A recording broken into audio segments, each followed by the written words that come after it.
Pasir Budi Rasa kangge sesarengan surung puji pandonga dumateng para leluhur mugia para leluhur bingah lan kula sedaya uga kepercikan kaluberan keberkahanan kebingahan saking Gusti Allah subhanahu amin ingkang kula muliaken Longser Sultan Rusuwun sampun prabupung iki lan uga tiyang sepuh kula Bapak Marno wis lawas beli ketemu alhamdulillah ketemu nang kene maning mari keret ya dikeret bahasa ingat harus lindur ya lan ugi sedaya-sedaya ingkang mboten saged kula sebat setunggal nanging mboten ngirangi rasa hormat kula dumateng panjenengan sami alhamdulillah inggal puniki mepet-mepet masalah maut masalah kematian ya insyaallah teng berai itu kathah tentang bab kematian punika makanya kita pengen milih yang dimaksudnya jadi telu wes lah kamu langsung kira apal sih yang pertama miring-miring kang wajib lah ya kumpung urip nah kang keloro anak tangis nah terakhir robana ya mangke dumateng kang sukir kula sumanggaken Assalamualaikum warahmatullahi wabarakatuh. Waalaikumsalam. Terong dina rong bengi. Ada wis. Iki kanggo maning. Tapi yang mudah-mudahan diberi kelancaran tenggorokan. Amin. Amin. Baik. Anu, Anak nangis, anak nangis, nangis ngelayung-layung duduk tangis, sewong lara tangis sewong wedi mati gedong anak. Kuncen ana ing pati mangsa wurung ana nangis nangis ngelayung-layung duduk tangis sewong lara tangis sewong wedi mati gedong anak kuncen anak ing pati masa wurung anak nangis nangis ngelayung-layung gedong anak kuncen anak ing pati masa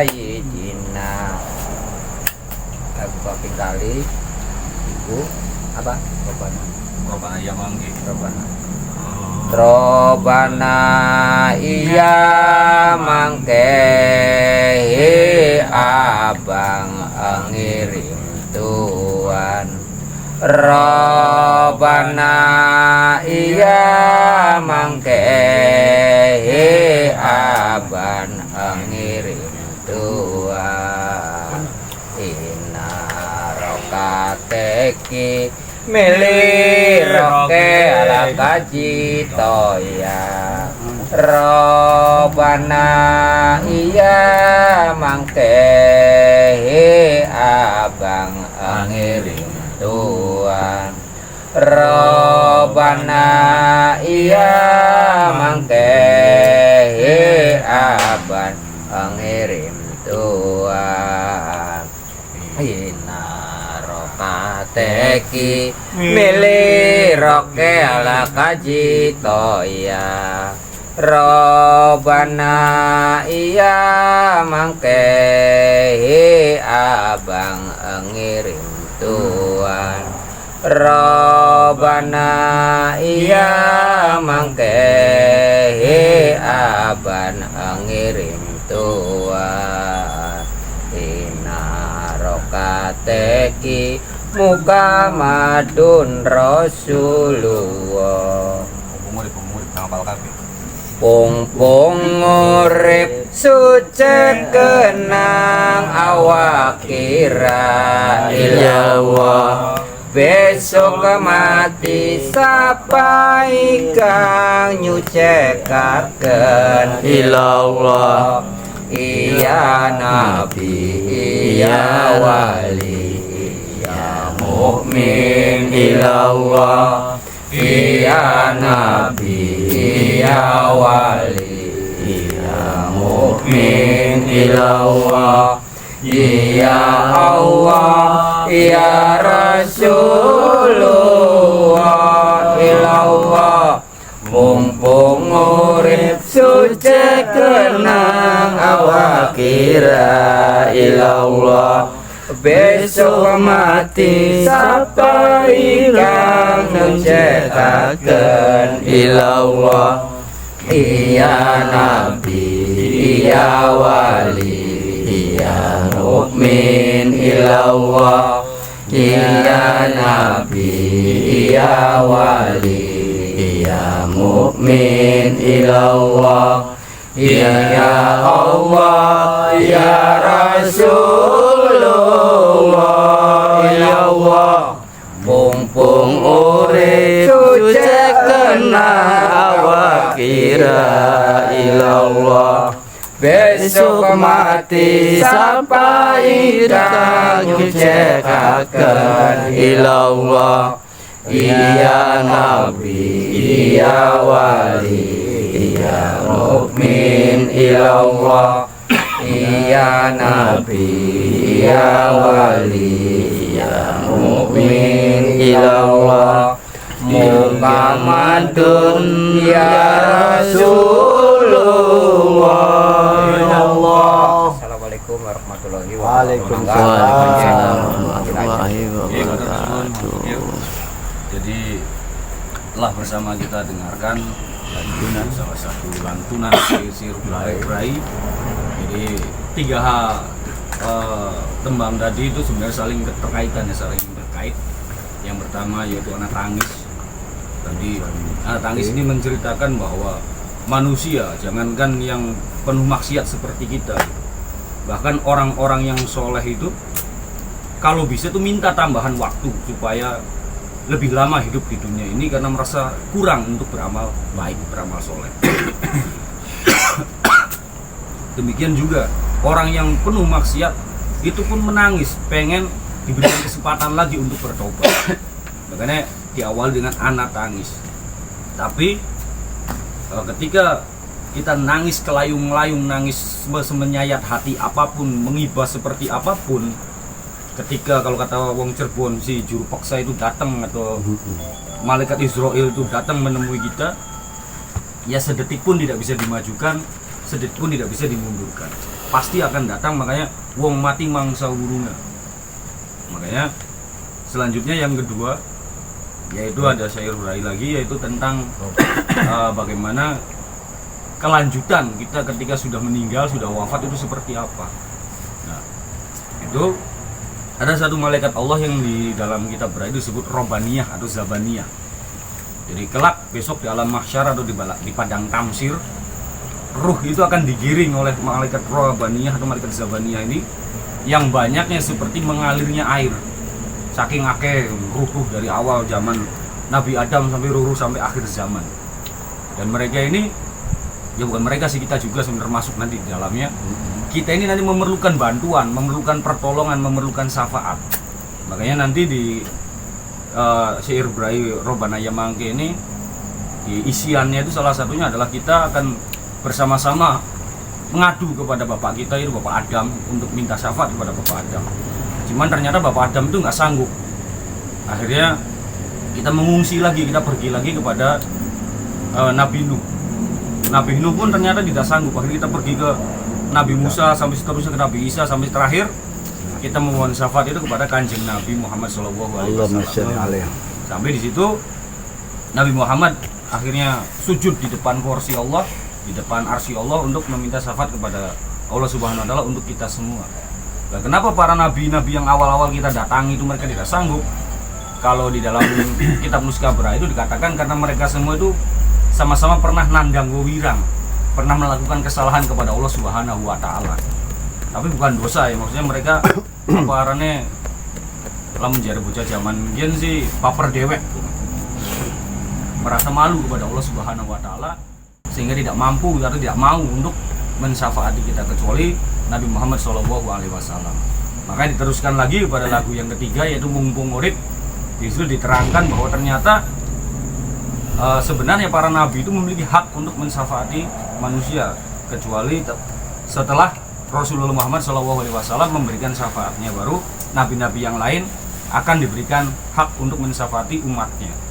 Nah ternyata bukan hanya Nabi Muhammad atau nabi-nabi saja gitu, tapi termasuk para wali itu juga diberi hak untuk mensyafaati manusia atau kita semua. Makanya dengan harapan kita berziarah, kita mendoakan para wali ini, kita diberikan syafaat menjadi rombongannya para wali, khususnya yang ada di Buyut Mitra Kencana ini.